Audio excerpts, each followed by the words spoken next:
Number 4, in the 1960s, all young men, now this was an obligation, my dad had to do this, all young men had to do military service.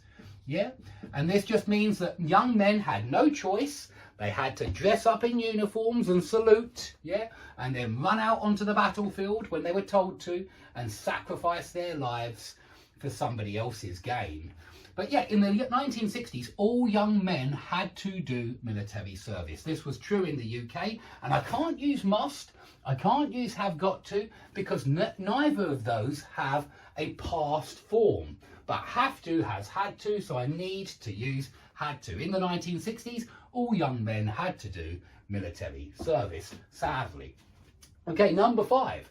The museum was completely free, so there was no obligation to pay. We didn't need to pay. We needn't pay. We didn't have to pay. But I've got to put it into past tense because it's in the past. So I've got to use didn't have to, or didn't need to. Yeah, so we didn't have to pay, we didn't need to pay. So we needn't pay. Don't use needn't actually, because needn't isn't for the past. It's just for the present, needn't. You needn't do that next week. Maybe for the future, but not the past, yeah? For the past, there's a needn't have done, and we'll look at that in another class, because that's more complicated than needn't. It's not exactly the same. Okay, so the museum was completely free, so we didn't have to pay, we didn't need to pay. There was no obligation to pay. Number 6, do you think you should, saying it already, you should, yeah, it is should. Do you think you should kiss people on both cheeks when you greet them? And greet means meet somebody, you know, a greeting is how you greet somebody. Do you hug them? Do you kiss them on both cheeks? Do you shake their hands? Yeah, shake hands. That's what I usually do. Shake hands. So what do you think you should do? Do you think people should kiss each other on the cheeks when they greet each other? What do you think people should do? And we use should here because really we're talking about manners, aren't we? We're talking about what you think is a good idea for people to do, how you think people should behave, what manners they should have, and what behaviour they should have. So do you think you should kiss people on both cheeks when you greet them? Yeah, do you think that's a good idea or a bad idea? Use should for manners, and this is certainly a question of manners. Yeah, I mean, generally speaking, people don't kiss each other on both cheeks in the UK, it seems to me, although some people do. But I think it's rare for men to do this in particular. I think if somebody does do this, it's usually females who kiss people on both cheeks. I don't think it's usually men. But I'm well aware that in Europe, in many countries, people do kiss each other on both cheeks. Okay, it all depends on your customs and traditions and your culture.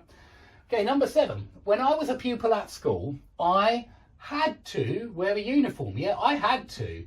But maybe you didn't have to wear a uniform.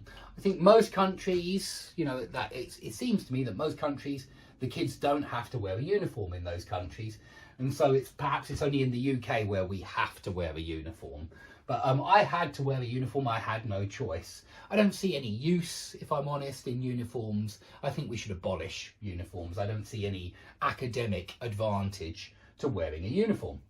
Okay, number 8. You overtake on a hill or a bend as you might collide with the oncoming traffic.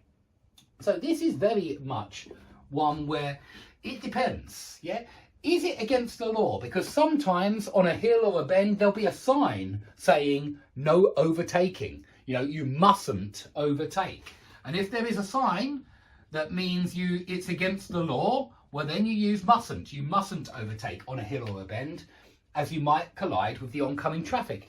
But I'm well aware that there are some hills and bends where it's not illegal, where you can overtake. You can overtake, but you still might want to advise somebody not to overtake. And if you want to give somebody advice, you know, it's not against the law, but it's your advice. You know, you might collide with oncoming traffic, so then you shouldn't overtake on a hill or a bend.